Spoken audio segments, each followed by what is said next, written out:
Hi everyone! So in this video I'm going to talk about the intersection of challenging world events and our nervous system. And I'm going to talk about this through the lens of my own experience. So it's going to be especially relevant for people who are on a healing journey from chronic physical or mental illness. But I think there'll be something in here for other people too. And I've got some notes because it's a complex topic. So for anyone who doesn't know me, I got sick 6 years ago and I spent 4 years basically lying in bed, completely flattened with severe chronic illness, extreme symptoms, and I couldn't even get outside. And I was able to heal through working with my nervous system over time. Now, before I got sick, I was somebody who was deeply politically engaged. And in fact, it was a really important part of my identity. So I'm somebody who was regularly writing to my representatives, signing petitions, attending protests. I was organizing events to raise awareness and campaign to end oppression, to end social and environmental injustice. And that was very, very important to me. And then when I got sick, I obviously couldn't do a lot of that stuff, but I was still kind of engaged, I guess, online in a way. And then over time, I started to learn more about the nervous system and the role of the nervous system in chronic illness. And I remember watching a video. I started to watch videos from people who'd recovered. And I watched a video from this woman, and it was called something like 3 essential things that I did to heal my illness. And one of the things was she talked about how she was also someone who cared deeply about the world. And this is actually quite common in the chronic illness world.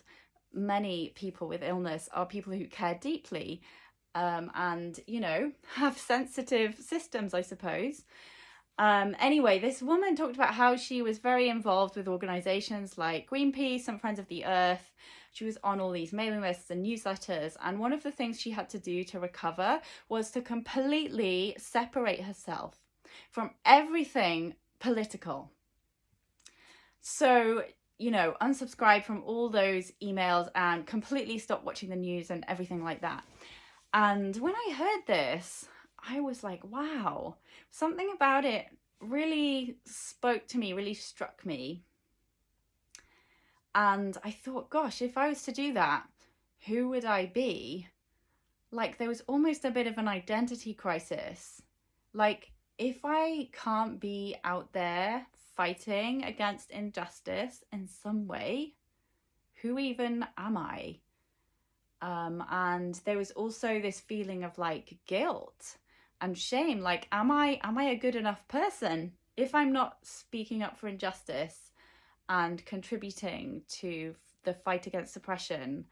Am I like, do I deserve to be alive or something like that? And at the same time, that I'd been learning about the nervous system, and it kind of rang true for me. So anyway, I decided to take a short break from all of this stuff. So I stopped watching or reading or listening to any form of news. I unsubscribed from all of the political organizations that I was subscribed to in terms of like newsletters. I stopped looking at campaigns, petitions, anything. I unfollowed all political pages and organizations on social media. I started to just scroll past anything political or anything kind of distressing, really, or news related. So that, you know, the algorithms learned that I wasn't interested in that stuff. And I told myself that I would take a short break as an experiment.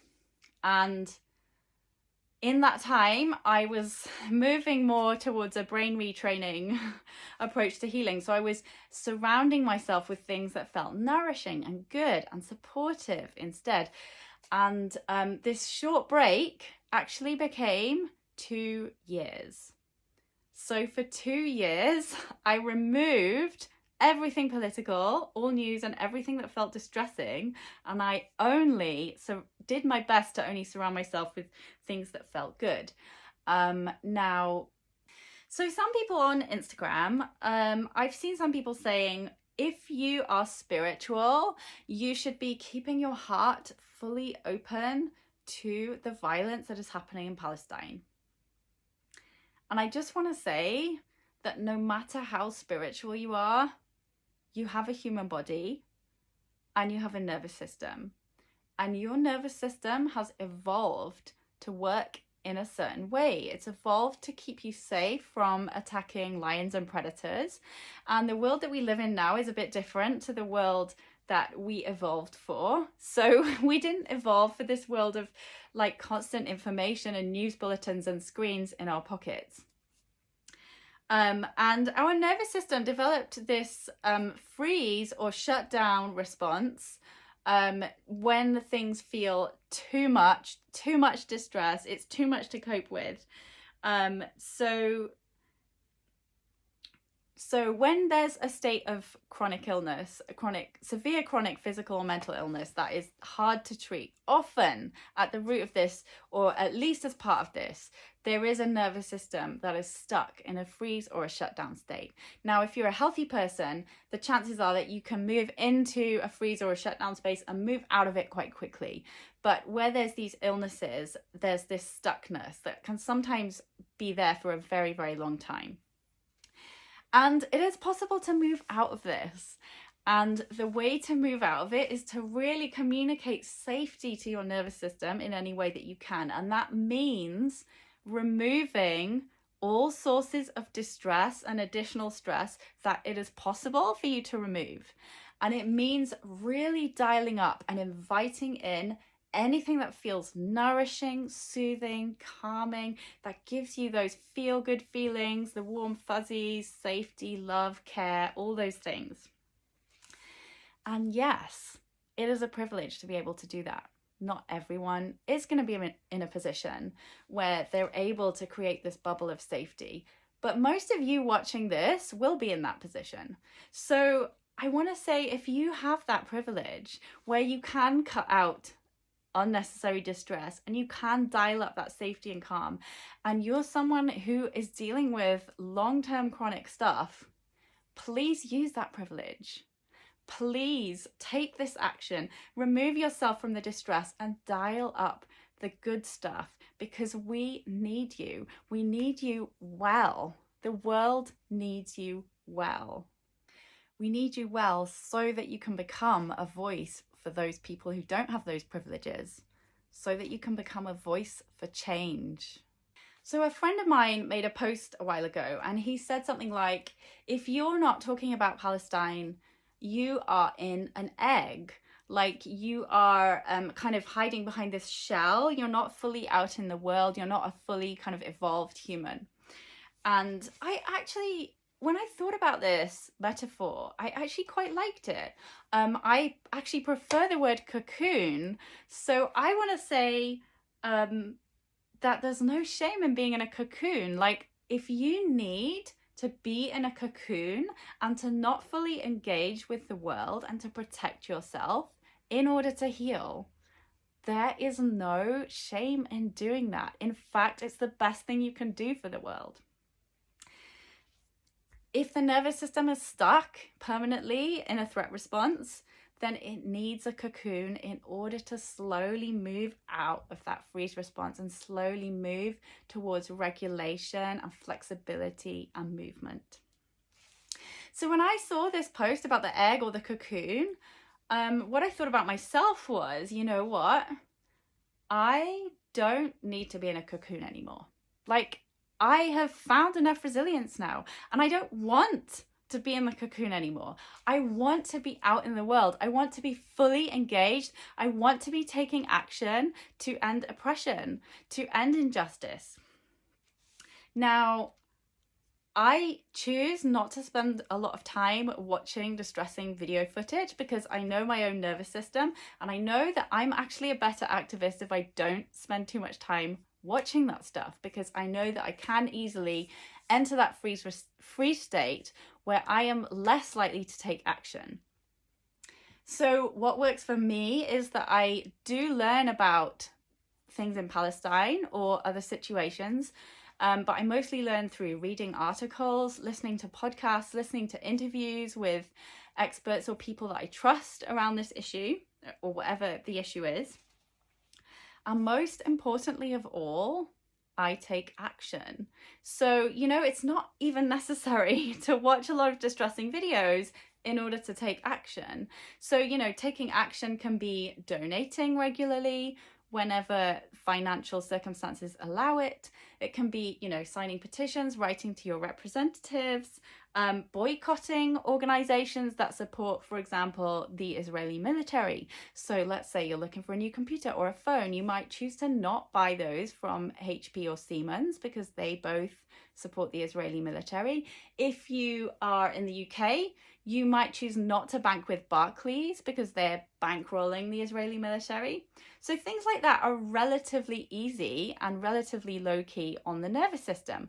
And at the same time, if doing that is beyond your window of tolerance, like during my worst times, I could not even cope with any of that. And that's fine too. There's no shame in being where you're at.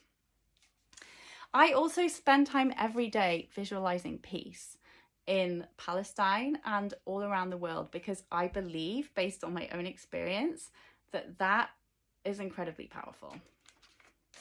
And that's not an excuse to not take action. I take the actions as well, right? So really this whole discussion around the nervous system and challenging world events and how much or how little is right for you to engage, it requires radical self-honesty. It requires really listening within to the cues of your own nervous system and honoring them, and also your own inner wisdom, your spirit, if you like. And honestly, this radical self-honesty and this deep listening within is necessary for recovery. And if you're not willing to at least practice that and get better at that, then recovery probably won't be on the cards for you. So just ask yourself this question: am I forcing myself to engage with stuff that feels really distressing for me when I already feel shut down and incapable?